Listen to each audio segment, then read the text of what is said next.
ఆవకాయ తయారు చేసుకునే విధానం ఇది.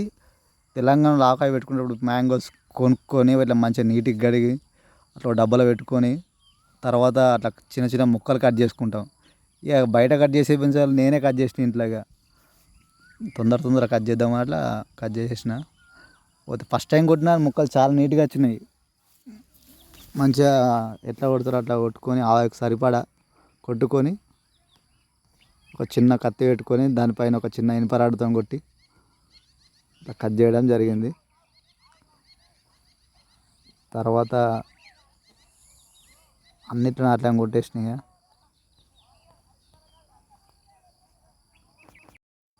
అట్లనే కాయలో కొట్టుకునేటప్పుడు మనము ఒక్క కాయ కూడా తడి లేకుండా తుడుచుకోవాలి. తప్పకు తడి ఉంటే ఏమైపోతుంది అంటే ఆవకాయ మొత్తం పెట్టిందంతా ఖరాబ్ అయిపోతుంది. కాబట్టి మంచిగా తుడుచుకోవాలి కాయలన్నింటినీ. అందుకోసం అలా ఇప్పిరిగా పెద్దోళ్ళు, అందుకనే తుడిచి కొట్టినుంటాయి ఆ కాయను. ఇక తర్వాత వాటికి కావాల్సిన పదార్థాలను చూపిస్తున్నా చూడండి. ఇక నువ్వులు, జీలకర్ర, ఆవాలు, ఎల్లిగడ్డలు, ధనియాలు అందులో అన్నీ వేసే పదార్థాలన్నీ వేసేసి ఇట్లా నీట్గా కడుక్కొని ఒక బౌల్లో పెట్టుకొని అట్లా మళ్ళీ మిక్సీ పట్టినట్టు ఆ మెంతులు, జీలకర్ర కొంచెం మన తెలుగు సాంప్రదాయం వరకు మనం అలానే వేసుకుంటాం కదా మన రోల్లో. ఆ రోల్లో దంచి మిక్సీ కాకుండా రోల్తో దంచుకుంటే మంచిగా వస్తాయని చెప్పారు అమ్మ వాళ్ళు. తర్వాత నూనె పెట్టుకొని నూనె అలా వేయించి ఉండే తాలింపుకు కొన్ని అందులోకెళ్ళి సగం తీసి తాలింపుకి వేసుకొని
ఇదే మన ఆవకాయ తయారీ విధానం. ఈ చివరికి